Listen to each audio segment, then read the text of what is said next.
Udah, udah bang.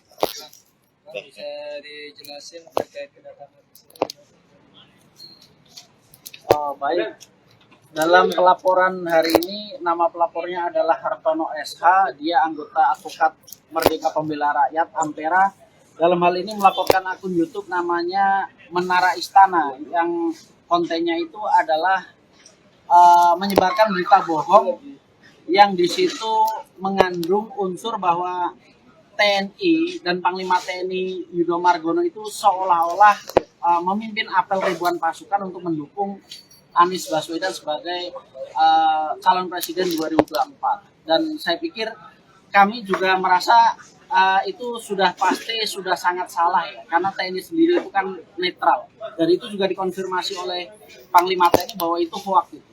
Oleh karenanya ketika berita hoax semacam ini menyebar di masyarakat, yang kami takutkan adalah hanya menciptakan keonaran gitu. Dan kami juga merasa tidak tepat kalau seandainya Panglima TNI membentuk tim khusus pemburu pengunggah video yang kami duga itu tidak tepat, karena itu bukan kewenangan TNI. Makanya Hartono ini melaporkan kejadian tersebut ke polisian supaya polisi saja yang menangkap pelaku, supaya dia dihukum gitu.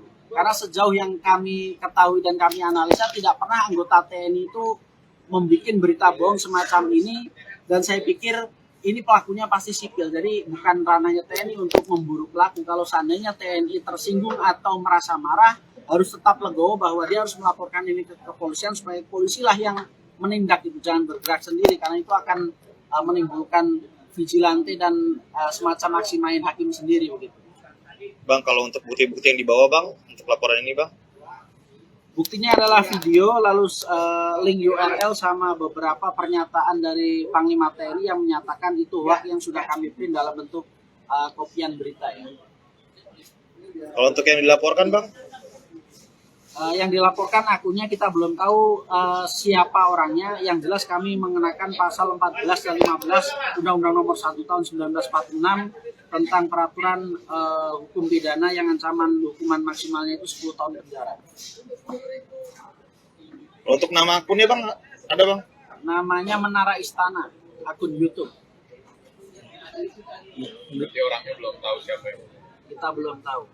Bang, artinya pelaporan ini sekaligus itu mengantisipasi tindak main dan agar TNI bisa menyerahkan kasus ini ke polisian dengan bertindak sendiri gitu Bang. Iya, ini diniatkan supaya biarkanlah ini diproses oleh kepolisian, karena ini kan pidana murni. Ini bukan kapal selam negara asing yang masuk Indonesia sehingga TNI yang turun tangan, bukan begitu. Ini hanya berita bohong gitu. Jadi ini kewenangan kepolisian, supaya nanti kepolisian yang menindak. Kalau seandainya kok pelakunya anggota TNI, baru itu dilimpahkan ke polisi militer. Jadi jangan dibalik, jangan sampai TNI mencari sendiri pelakunya, lalu nanti setelah ditindak baru diserahkan ke kepolisian gitu.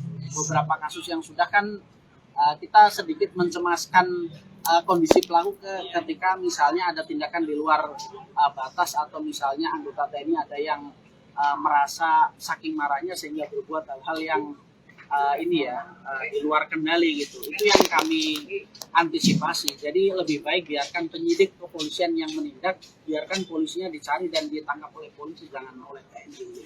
Jadi bang, informasi terakhir itu dari TNI bilang kalau sudah mendeteksi pemilik akun Menara Istana itu.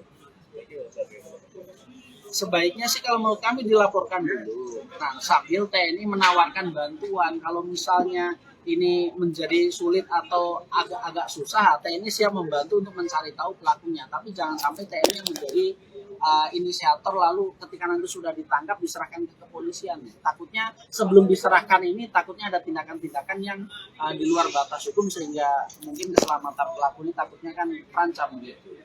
Jadi lebih baik biarkan polisi menggunakan kerangka penegakan hukum yang menangkap dan menindak gitu. Karena kalau polisi menangkap orang kan tentu ada mekanisme penegakan hukum. Kalau TNI kan tidak ada. Terima kasih telah menonton. Jangan lupa like, share, subscribe, dan klik lonceng ya.